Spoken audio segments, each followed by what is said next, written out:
Hi, I'm Rick. And I'm Sharon. We are Cargo On. Cargo Conversion Building Camp. Wait, don't go anywhere. We just like to have a little fun in the beginning. But if you want to see some really cool cargo camper conversions, hear from the builders, see some tours, and see some places we've camped and some crazy adventures, then you are definitely on the right channel. Dear new campers, hello and welcome to the camping world. We are a kind and approachable people and helpful. So don't be shy and feel free to ask us for help. All we ask is that you follow a few unwritten camping rules. Clean up your site, keep the noise down, keep your fires manageable. Do this and we'll all be happy campers. Thanks. Hi, this video is for the new camper. There's some unwritten rules, and if you stay to the end of the video, we will have a special safety video just for you.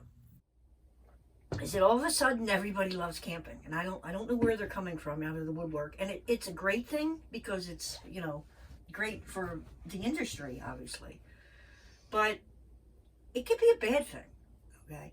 And the bad thing is there are a lot of newbies out there, and they, are not used to doing driving an RV and even just camping etiquette.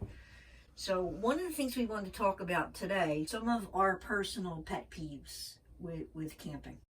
The first one that is a pet peeve of mine is checking in onto a campsite that has been not cleaned up. I hate to go onto a campsite and find somebody's hair curlers and candy wrappers and cigarette butts and just general trash and debris. To me, a campsite should look untouched when you go onto it, and it should look untouched when you go out. In the 30-some years that I had the Boy Scout troop, one of the things that we would do at the end of every camping trip was we would line the boys up about 6 feet apart in a straight line and have them walk across all the ground that we camped on to make sure that there was no trace left behind. And the motto back then was, you take only pictures and leave only footprints. I agree. That is one of mine. We do leave no trace behind. And I do walk through when everything's packed away, I still take one more walk through just to check.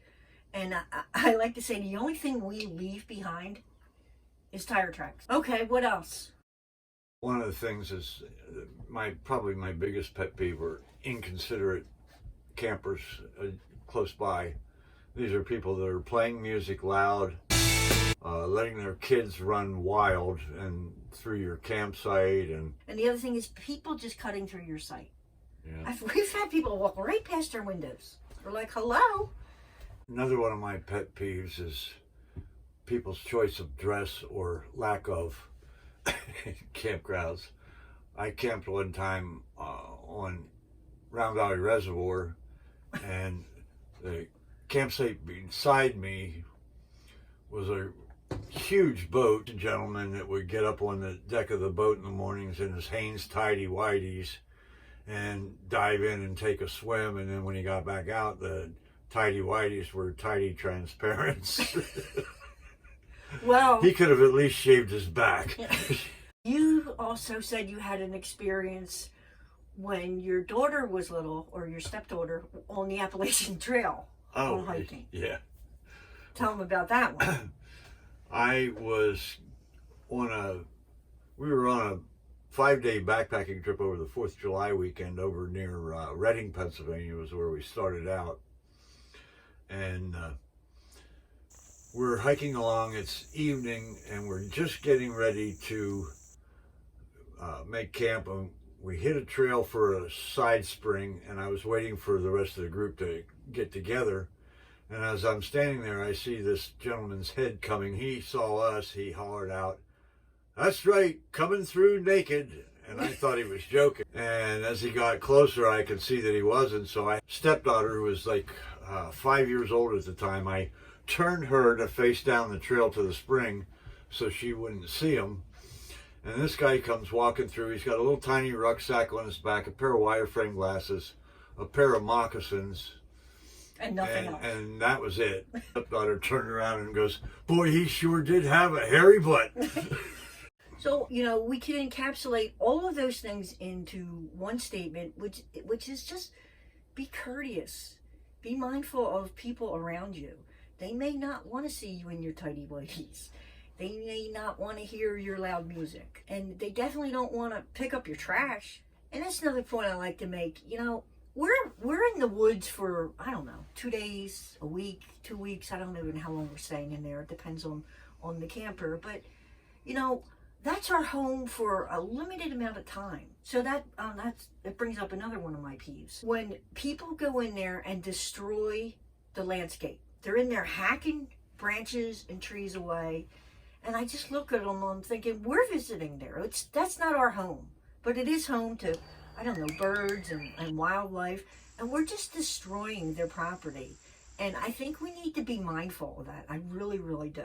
Leave no trace behind, but also don't damage the stuff. There's plenty of wood laying on the ground that you could burn. Most camping areas, whether they're state parks, private campgrounds, Boy Scout camps, have a ruling actually that you're not to cut any standing timber, whether it's alive or dead, because people don't want to see timber that's still standing that's been all hacked up with an axe, and particularly if it's something that's relatively tall, you could cause it to be a problem in that it might fall over at some point in the future and injure someone. No standing timber at all, even though it's dead. There's enough ground fall usually close to your campsite that you can go pick it up if you need some kindling or some firewood. I actually went down the Delaware Water Gap once with a Boy Scout troop, and there were some other campers there that came down the river, and they actually brought a gas-powered chainsaw with them and were over in their campsite cutting down standing dead trees and sawing them up to use for firewood. Yeah, that reminds me, when we were in the Delaware Water Gap, fireworks. Oh, yeah. Why are you setting fireworks off in this beautiful outdoor in the middle? I understand there's probably no cops there that are going to harass you, but most people go to the woods to go camping to chill and relax. Please be mindful of that, okay? And I understand there's a lot of people who are new, and you have a right to do your own thing, but when your own thing imposes upon somebody else, I think that could be an issue. But let me say it this way. Our being quiet in the woods is probably not imposing on you. Our cleaning up after ourselves is not a problem to you. Our radio being low, or, you know, we're not offending you in any way or imposing upon your space. So I think you need to just keep that in mind. Look, like I said, I know there's a lot of people who haven't been out there. They don't know the general etiquette of camping. But be mindful, or you're going to get some looks, and maybe people are going to come up and say something too. I don't know why you need a great big bonfire. We've camped in 15-degree weather. I'll put a link to it up there. And that's probably the biggest fire that we had, because we were kind of cold then. Yeah, and it still wasn't rip-roaring or 3 feet high.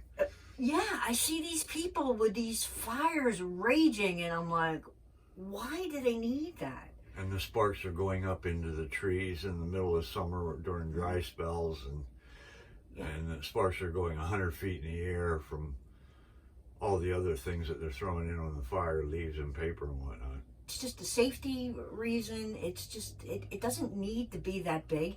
When it's that big, you probably can't even get close to it to sit by it because it puts off so much heat. Just be mindful, okay? That land out there is beautiful. It's our land. It's everyone's land, but we need to take care of it. We really, really do. And somebody said something that I thought was pretty profound, and I have no idea who it was.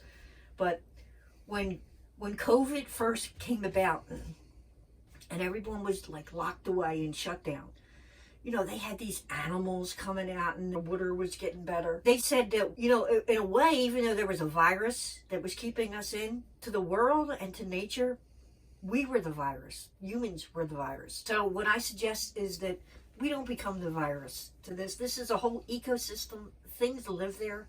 Let's not be a virus to them. So guys, I want everyone to stay safe when they're camping. So I put this video together right here. And this is about generator safety. So please watch that. You won't come back now, you hear? Please give us a thumbs up if you like this video.